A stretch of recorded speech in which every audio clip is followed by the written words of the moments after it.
Merry Christmas. I'm currently in Seattle, where I was invited to explore and take some really cool video of a private collection of animatronics from the Christmas film, Gremlins. Let's check it out.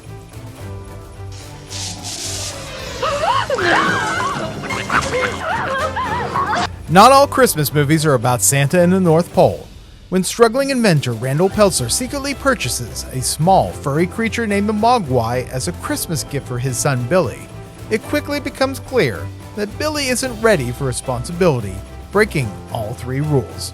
After Gizmo multiplies and following a late-night chicken dinner, the Mogwai transform into gremlins, unleashing chaos on the town of Kingston Falls.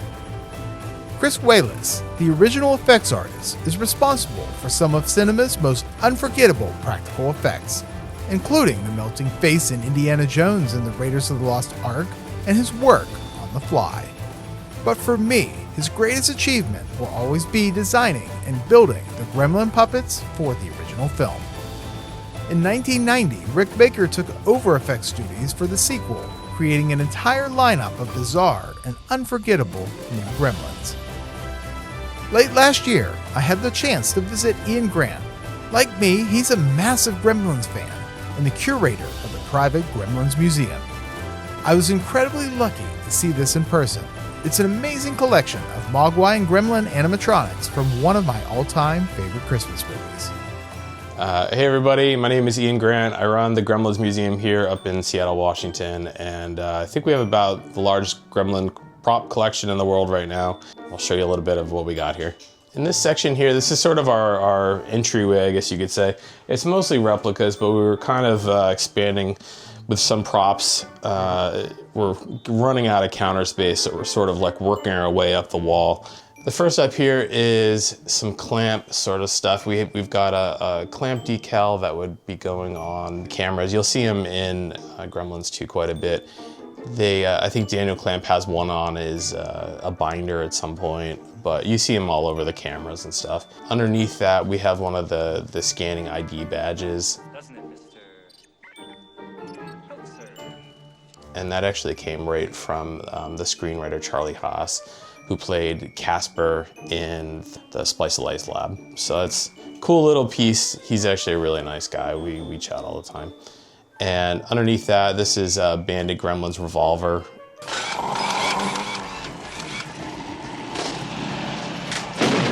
You can actually see like a little divot here where they would kind of pipe in sort of some pyro and stuff to make it explode. It doesn't shoot blanks or anything, but it still kind of shoots out fire. And you could see some sort of like remnants on the end of it, but this was also used by Stripe in the kind of card scene where they're playing poker and stuff. So they used the same gun for both shots there. Later on in the movie, Stripe gets another gun at the very end, but it's a different one. It's kind of like silver. So it's the same style, but just different color. Down here, these are just a couple parking passes. So the original Gremlins logo, this was owned by John Hora, the DP. And underneath that is Monolith, which was the working title for Gremlins 2 at the time. Then everything else around here is just kind of like artwork, a few replicas. This here is one of my favorite photos. It's the Gremlins 2 kind of group photo. And you can see, it's not all the puppets, but it's a good number of them. They kind of just shoved everything into this small room, just like crammed them in there, and it's really good representation of how much was actually made in Gremlins 2. It's astounding. Yeah, I've never seen this before. That's awesome. All right, so we can start over here. This is my Chris Wallace Gremlins, so from the first movie. They all kind of have their individual merits, and that's kind of why I have them sort of in the lineup here. So starting here, this is one of the last full-body Gremlins. This guy was living over in Planet Hollywood in London for quite a bit, I think over a decade, and he was kind of falling apart and a little bit of a mess, so we had him into restoration. He actually had 2 sets of restoration. Tom Spina did like kind of the initial one, and then we had another one where we got him standing upright, kind of an armature inside of him, and he's looking pretty good. He's one of maybe like 3 full-body Gremlins left. And he has the original sculpt tail, so that's not like kind of the final design, but a few of those sort of made their way out of production and still in the movie, but they ended up changing that later on. So these 2 right here would have been seen in Dory's Tavern and then the theater scene. So that's where they needed the most gremlins. So pretty much anything they made were gonna be in those 2 scenes. They're both hand puppet styles, so somebody's hand would be in there and mostly just moving the mouth. Eyes couldn't move, ears couldn't really move. That's just the main function. This is what they made the most of. This one here on the right, he had kind of dowels going into his arms, and so they could move his arms around. This guy's arms weren't going to be moving around. He was just kind of like whatever the puppeteer's doing, and then with the hands kind of moving the mouth. So he had a little bit more kind of control than the little hand puppet there. And then this guy here, this is one of the last representations of the original Gremlin sculpt that's left. So the original sculpt was done in clay, so there's really, the clay got repurposed, so there's nothing left of the original sculpt, the actual one. So they made a mold off of that, and then they could do pulls from that. And so this guy is one of those pulls from the original mold. It's painted up. It has the original Gremlin eyes on it, so the eyes are what would have been the final Gremlin design. Paint matches all the final design.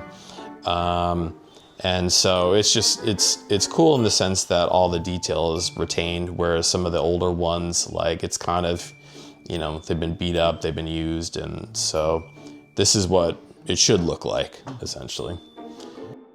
And this head here is significant because I think this is the only foreground Gremlin really remaining. So he's an animatronic. You can kind of see all the wires sort of popping out of the back of his head there. And so the neck is the weak point on these puppets. And so a lot of times what happens is, it gets beheaded and then the person's like, oh, it's all ruined. I'm just gonna throw the body away, keep the head. So that's kind of what happened here, I think. So, but he's a great representation of a foreground Gremlin. He was used as the gangster Gremlin in Dory's.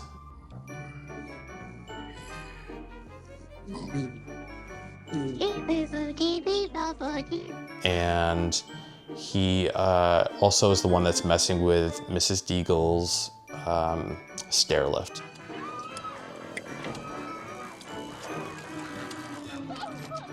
So we've kind of matched him in the movie a couple times. He's a few other places too, but those are sort of the most significant ones. Haven't found a place for Mr. Gizmo down here yet. That's the 2 with the pop, they pop off of them? Yeah, he is, it's the one where like, in the back they have, it's almost like piano keys where it kind of pushes on his back and sort of like bubbles up. And then it has like pneumatic tubing so they can shoot balls out of the back of them. So you can see clear as day where he's used in Gremlins too. He's a hard one to find a place for though, because originally I was just like, all right, we can put him up on the wall. Haven't quite figured that one out yet. Yeah, it's clear as day where this thing was used in the movie. It's like, it'd be nice to have some sort of like replica head for it, but. There's a head in the movie, but what's interesting in the movie is the fur color looks different on the head than the body. So they probably just found something laying around where they just like threw it on there. Fantastic. Yeah, it's a cool piece. It's, that was pretty amazing that just like popped up. And I did the research on it before I bought it. I was like, this thing looks friggin' legit to me. Like the receiver on it, it's like it matches to a receiver that was used in 1983, but then was phased out by 84. Okay. And we have some pictures of the Bob Burns one, which is sort of like the hero Gizmo car, where Gizmo is sort of like, affixed in the car. And it matches like a lot of the stuff on that car. I mean, they kind of worked harder on that car than this. Like this one, like, it's missing some parts and, but. Is this the one that would have been like racing across the floor, hitting the Christmas boxes? So I did kind of a deep dive into this, and I think they had about 4 cars. So the hero one was, car number 1. That's where Gizmo was an animatronic. He could move his face and whatnot. But they had like kind of a stunt one, which would have been like crashing into other things and crashing into the boxes. They had one car that wasn't modified. So this one has like kind of the fabricated metal base to it. This was one, I think this is the one that runs into Barney. And it's labeled like Gizmo car number 2, like up on the remote and stuff. This is the only one with the remote that I can tell that still exists.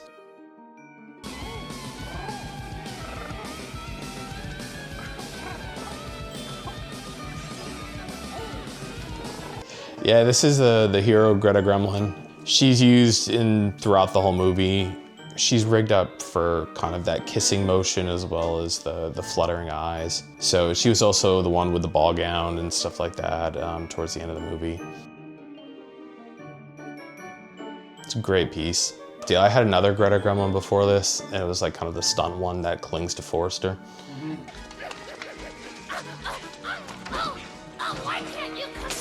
It just didn't look as good. Like they didn't really spend as much time on it. Whereas with this one, it's like they clearly, they worked on it a bit. It's sold in the Rick Baker auction to this museum over in France. The guy over there kind of, he could do the restoration work, but he did kind of a hack job on her stomach. And so that had to get kind of tweaked up a bit. When you get these, you like to have them restored to as close to what they are? I mean, if they need it, I'd prefer not to have to do the restoration, but nobody else seems to want to do it. So it's always me that kind of has to put in the work. The problem is like they restored it there, but they did it in a way that like they sealed it really well. And so once you seal things, it's harder to like adjust things later. Like her head position, like they would have to, if we wanted to fix that, we would have to like cut in there and then put in new material, and it would be a lot more destructive to have to fix something now.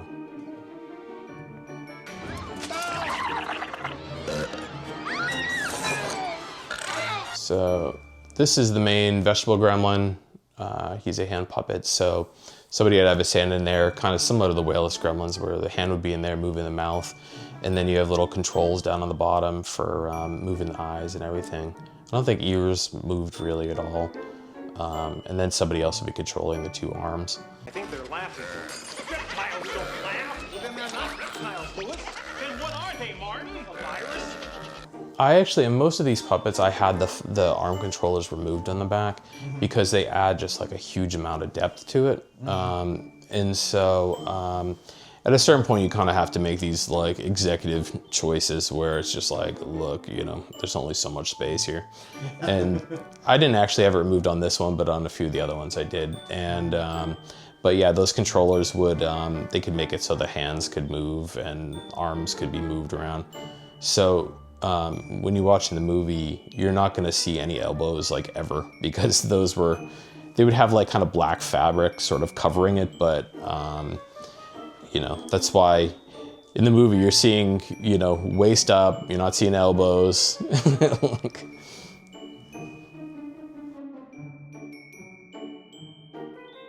This is one of the hero Lenny puppets. They had kind of about 2 of the heroes that they used throughout the movie, from what I could tell. It was mostly just hand puppets. Eyes move on this, I think ears move, and same kind of controls as Vegetable with the elbows. He's one of the ones that got wet, so he was in a little rough shape. And the ones that got wet, like those are the puppets that kind of make me the most nervous over time. They just want to break down. You think of foam, it's sort of, kind of pulls in water, right? So he's in reasonably good shape, but at some point, in the next 10 years, probably need a little more work. He wasn't the microwave Marge one, I don't think. He was in the Beast of 20,000 Fathom scene with George. He's also the one that's screwing with the AC system, and he's in the New York scene at the end. So he was used quite a bit. He's also in some promo pictures, and there's a deleted scene with Grandpa Fred's scene. Fred and his friends have something really horrible in store for you. So there's a promo photo that's not actually in the movie with Grandpa Fred and all the gremlins around him. And you see his promo picture all the time, but it's not actually in the movie. It's one of the deleted scenes, and that's this puppet. This is a Throw Around George. So he wasn't screen used, but it's one of the, I think it's the last full body George that remains. They made one of these for each character, all the way down to like the Spider Gremlin.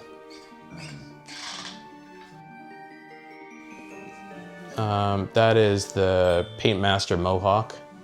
So he was basically the kind of final character design they would have shown to Joe Dante to sort of approve the character.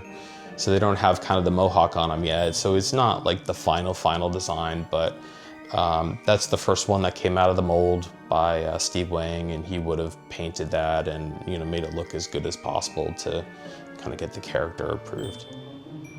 So this is the main gizmo that was used in all the close-ups in Gremlins 2.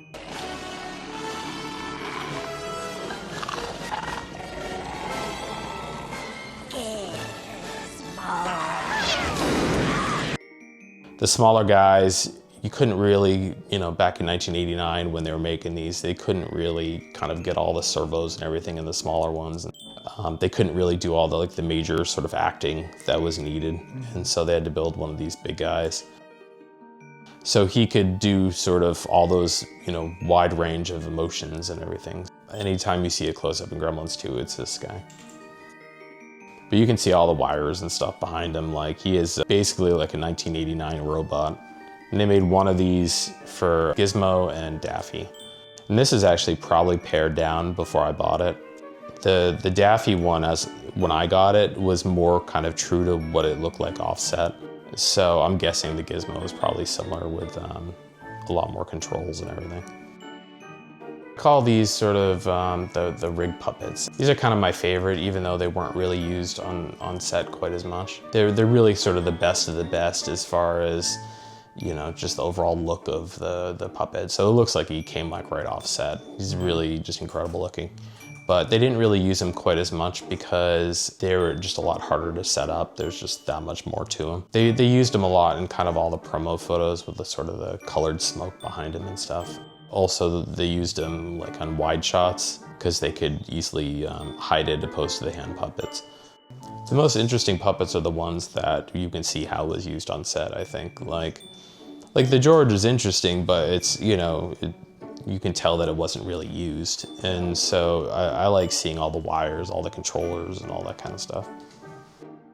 So this is the Lenny puppet that was used in the frozen yogurt scene where he kind of pops up with George, and he was specifically made for the one shot where his tongue kind of comes out wagging and looking excited for the frozen yogurt. I think it's just really, it's a good example of like, they had to make these puppets for one shot, and you know, the storyboard called for his tongue to come out, so they had to build this whole rig for it, and it's pretty incredible. The hero George Mogwai, so that's the main George that was used in all the Mogwai scenes for the most part. They used maybe one other puppet, but for the most part it was just this guy here, from what I can tell. It's not really like a prototype, it's more like kind of a proof of concept Daffy. This is back when they were sort of like finalizing the designs and everything, so he's about as close to the final Daffy design as it gets. Yeah, it came right from John Glover, so it was kind of nice of him to send that over. I've always wanted a Clamp book. Pick up your copy of Mr. Clamp's best-selling book, I Took Manhattan, on sale right here at our newsstand for only $19.95. He's a funny guy, man. He sent me a whole box of just... I had sent him a card to get signed. Instead, he sent me the box with glass cleaner, socks, and I forget what else. And then the book cover. I was like, well, the book cover is clearly the prize. It was just such a funny kind of moment. This is Joe Dante's Polaroid collection. These are really, really special. So you can kind of see, just this is all stuff that was passed from Chris Walas to Joe, and kind of showing him, hey, this is what we're working on. So it's really quite neat. And you can see too, like somebody was drawing on him with like a Sharpie, and like this is the original sculpt that Chris Walas did back in the day when he was sort of like figuring out what this gremlin design was going to look like. And this is a smaller, like a small kind of maquette almost. Like they realized they couldn't like do anything with it because it was just too small. So they needed to hire somebody to do like a full, a full version. So this is what I was telling you before about they made the new tail. So the other one was just kind of like a curved kind of thing. And then they realized that was a little bit too phallic looking. And so then they made this new tail design, and that was considered like kind of the final tail. This is what I was telling you here. This, you can see all the remotes. Oh, yeah. So that's kind of cool. Like you can see there they are, and like the guy that sold me the thing is like, I'm the only one who had this at the time, right. So you couldn't be like, oh, well, I got this picture and then I can fake it or something. So some cool stuff in here. It's like Super Gremlin stuff with all the crazy animatronics back then.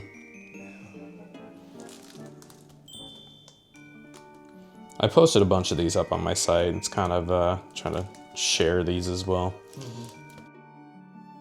Amazing.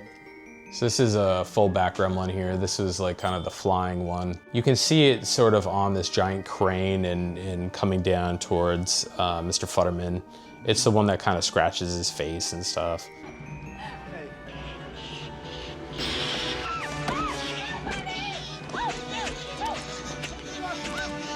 It's pretty, it's kind of a room stopper. It's a very impressive piece, I think. You don't really see his face on screen, I don't think. They had kind of a hero bat hand puppet almost, but I'm pretty sure his mouth moved. His main function was like mostly the feet though, because you can see his feet kind of flexing while he's flying, and there was guys swinging his wings around too, so he's actually like flapping on screen. So when he gets cut in the forehead, that's this one. Yeah, it's his puppet. These are kind of multiple set of legs here. They could use these in the hand puppets and just kind of like shove them in there to make a full gremlin. So they could make it like pretty seamless looking full body. So I figured it was kind of a cool little thing to have displayed next to all the hand puppets. It's actually really rare in Gremlins 2 to see a full body gremlin, like a wide shot.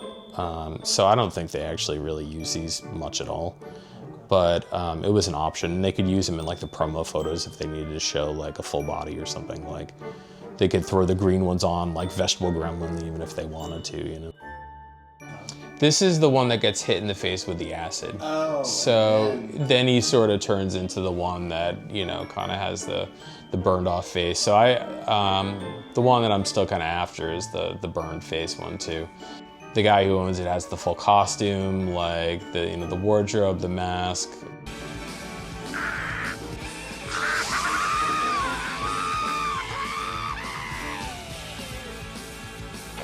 He's in the movie like quite a few times. This was somebody's like favorite puppet, and so like you can see him at the end with the bubbling back, when he gets hit by the water. He's like hiding when Greta Gremlin's, chasing Fortune down the hallway. He's there in the foreground, just sort of like goofing off. These puppets are easy to identify because the ear patterns are unique enough.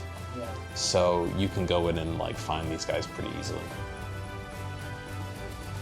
So was the Gremlins always something you've been into? Yeah, ever since I was a kid. Like a lot of my memories and stuff, like your earliest memories kind of revolve around Gremlins, and I definitely have like a distinct memory as a kid of like someday like I need to figure out how does somebody buy a Gremlin, and so this is adult me like figuring it out. The Gremlins Museum is dedicated to preserving Gremlins film props, memorabilia, and artwork, and as you can see, it's seriously impressive. I didn't even come close to showing you everything that makes up this incredible collection. While the museum isn't open to the public, you can follow along on its Instagram feed and visit gremlins.com to learn the history behind each gremlin in the collection, as well as check out the new acquisitions Ian continues to add. Special thanks to the Gremlins Museum and Andy at Rewind Basement for the photography, which helps capture and preserves these pieces in stunning detail for fans to enjoy. If you like this video and like to have Christmas in your feed all year long, then click on that subscribe button to be alerted when new videos come out. I'm the Christmas aficionado, and remember, stay off the knife.